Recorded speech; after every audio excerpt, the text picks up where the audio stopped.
짧게 대답하셔도 됩니다. 네.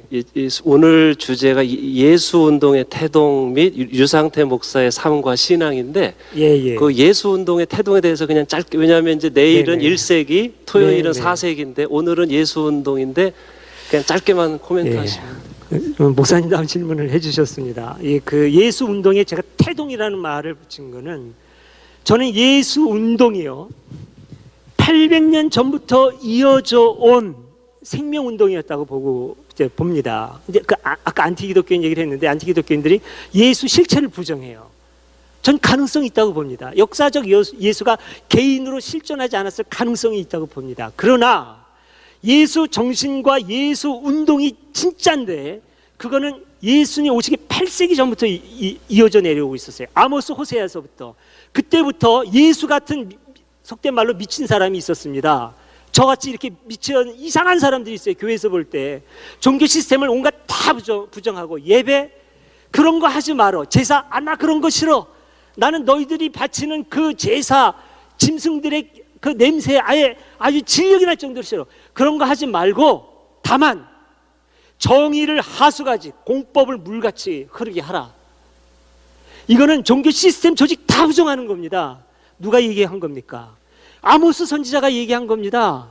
아모스 선지자가요, 이미 예수님 800년 전에 종교 그런 거 필요 없어, 너희들의 삶의 자리에서 억울한 사람 없게 만들고 공평정대한 세상 만들어, 이게 우리보다 훨씬 앞서서 2008년 전에 일어난 예수 운동의 시발점이에요. 이게 이사야에 가면 어떻게 되는지 아십니까? 하나님의 나라가 완성된 그 세계를 그리죠. 그때는 어린아이가 뱀의 굴에 손을 놓고 장난쳐도 물지 않고, 곰이 양과 함께 같이 풀을 뜯고, 소와 염소가 같이 풀을 뜯고, 이 말씀이요 저한테 생생하게 들어오는데 정말 미치는 줄 알았습니다. 소름이 돋더라고요. 이게 어떤 말씀인지 아십니까? 이 세상에서 인류 역사상 그 어떤 이데올로기가 이보다 더 위대한 게 있습니까? 공산주의가요? 자본주의가요? 다 편가르게 합니다. 공산주의건 자본주의건. 전 공산주의 좋아합니다. 자본주의보다는. 자본주의보다 100배는 공산주의를 저는 더 좋아하는데요. 제가 공산주의가 될 뻔하다가 되지 않은 중요한 이유는 뭐냐면, 공산주의자도 역시 편을 가르더라고요. 가진 사람하고 그럼에도 불구하고 너도 인간으로서의 훌륭한 가치가 있고 같이 살자가 아니라 자본주의 타도하고 프롤레타리아의 이상세계를 만들자는 것 아닙니까? 전 그러면 실패할 수밖에 없다고 봅니다. 그럼 그 사람들은 가만히 있습니까? 그래 내가 타도 대줄게, 이런 사람이 어디 있습니까? 또 이를 갈죠. 만 명 중에 9,999명을 죽여보십시오. 살아남은 한 명이 이를 갈고 이를 갈아서 다시 일어납니다. 이게 대립의 세계예요. 근데 이사야서 아까 제가 얘기한 부분을 잘 들어보십시오. 양들이, 어린아이가 일어나서 염소가 연대해서 사자를 물리치고 늑대를 죽이고 뱀을 없애고 약한 자의 세상을 만드는 건가요?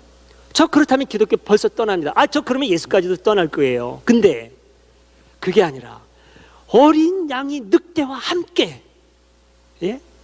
염소가 소가, 양이 사자와 함께 풀을 뜯는 거예요.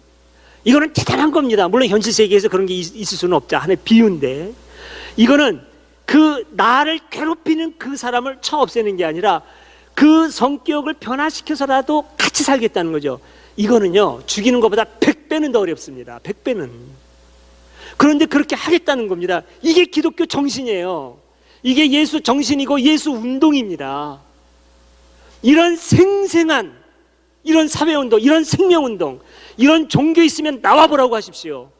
불교가 이렇게 합니까? 도교가 그렇게 합니까? 저 불교 굉장히 좋아합니다. 아마 무에서 선택하라고 하면 저 불교인 됐을지도 모르겠어요. 그런데 불교가 이거 합니까? 이런 종교는 정말 기독교밖에 없습니다. 제가 보기에는. 제가 예수를 떠나지 못하는 중요한 이유인 것이죠. 이게 예수 운동의 태동이 거기서부터 시작돼가지고 이사야를 거쳐서 이렇게 온 거고, 예수 운동의 중심은 거기 있습니다. 온갖 이기심에 젖어서 저 사람 어떻게 되든지, 내 부모가 지옥 가도 나는 예수 믿고 거기서 찬송을 부른다고요? 얼마나 불효자식입니까 그게. 전 그런 데 가고 싶지 않습니다. 전 정말로 그런 세계가 있다고 하더라도, 그게 맞다고 하더라도 지옥 갈 겁니다. 만약에 그때요, 천국 가는 분이 계시면은 어쩌면 제가 살려달라고 발버둥 칠지도 모르겠어요. 잘못했다고.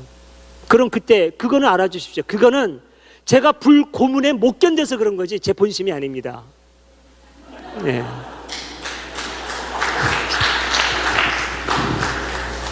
제가 흥분해서 죄송합니다. 자꾸 하다 보니까. 죄송할 거 없고 잠깐 앉아 계세요. 그러면 또 다른 질문 있으신가요? 제가 있으시면 하나, 두 개 더 받고. 너무 힘드세요? 그러면 예, 아니 9시까지 하기로 했으니까 우리 오장님 조금만 참아 주십시오. 죄송합니다. 질문 하나 더 있으니까 받겠습니다. 잠깐만 기다리세요.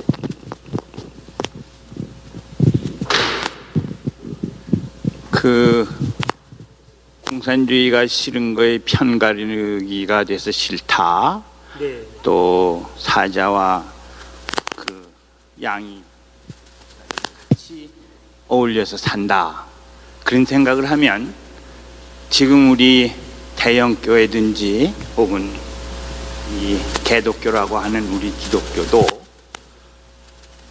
말하자면 같이 그렇게 어울려서 살아야 되지 않겠는가 그런 네. 생각을 해봅니다. 어떻게 예, 예. 생각하십니까? 예. 그런데요, 거기 보면은 이런 말이 나옵니다. 소와 그러니까 이제 그 약한 동물하고 양과 늑대가 아니면 이제 또 뭐지? 암소와 사자가라고 나오는 것 같아요. 함께 풀을 뜯으며 이렇게 나옵니다. 속성이 변하지 않은 상태에서 같이 살 수가 없어요. 사자는 양을 잡아 먹어야 삽니다. 채식동물이 아니거든요. 같이 그건 불가능한 거예요. 근데 같이 사는 방법은 뭐냐면 그 죽여야 먹고 살 수 있는 그 생명체 속성이 변하는 겁니다. 이게 물론 자연계에서는 이제 불가능하죠.